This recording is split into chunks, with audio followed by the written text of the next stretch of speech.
Hello, and welcome to Module 1. In this presentation, we will look at the type of retirement system here at the City of Fort Worth and how it works. Specifically, in this first section, we'll compare your City of Fort Worth plan to another well-known and popular plan, and then discuss where the money comes from. I'm going to start by asking you a question.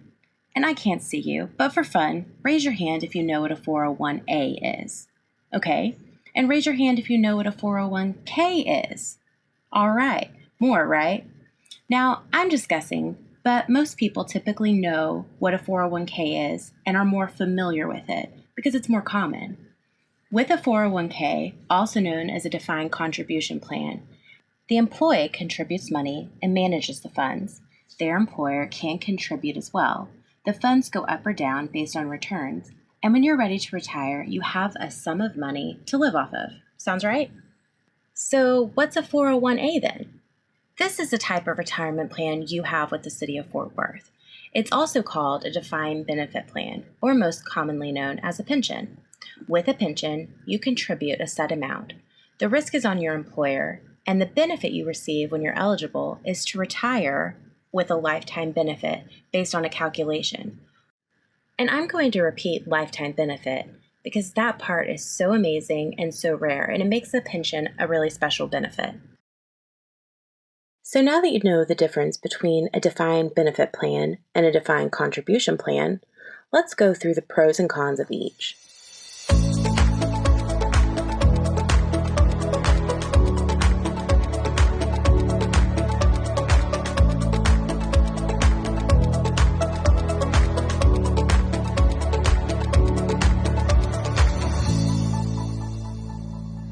The first pro of the defined benefit plan is that there's no investment risk. Your employers are taking on that risk. The second pro is that there's a lifetime benefit in retirement. Again, I said that word, lifetime benefit, because it really is one of the best reasons to have a pension. The third pro is that a formula determines your pension, not your contributions. Now, this is one of the most important concepts to understand, and that is because you're contributing money into the retirement fund and the city is contributing on your behalf. But that really has nothing to do with how much pension you'll receive in retirement. So your contributions aren't determining that. A calculation, a formula is determining what your pension will be. Now let's go through some of the cons of a defined benefit plan or a city pension. The first one is that there's a long vesting time, 5 years to be exact. The next con is related to the restricted withdrawal of funds. This can relate to a few things, and we get asked about them a lot.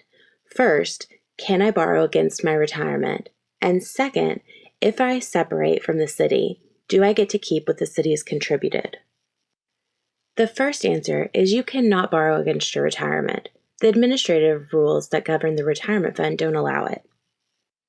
And the second answer is no, if you separate from service and take a refund of contributions, you only receive your portion of the contributions, plus any interest applied. And when you're thinking about the answer to this, think about what you've learned so far. You've learned that the purpose of a defined benefit plan is for the members to receive a pension at the end. It wasn't designed for people to receive lump sums. It's just how it was made. The last con is that you're potentially tied to one employer. This is important because your benefit with the city is going to be most valuable when you've stayed with the city for a long time and are eligible to receive that lifetime benefit. Now let's walk through the pros and cons of a defined contribution plan. The first pro is that you have full ownership of those assets. So if you separate service from that employer, you go ahead and take everything that's in that fund. And typically, if you're vested, that means that you get what your employer has contributed as well. The second pro is that you have control over investment decisions. So you get to make the decision on what your portfolio looks like.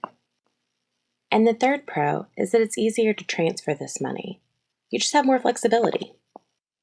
Now on to some of the cons of a defined contribution plan.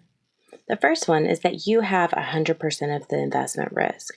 So if that fantastic portfolio that you set up and was a pro at the beginning starts to not do very well, all the risk is on you and you would lose money.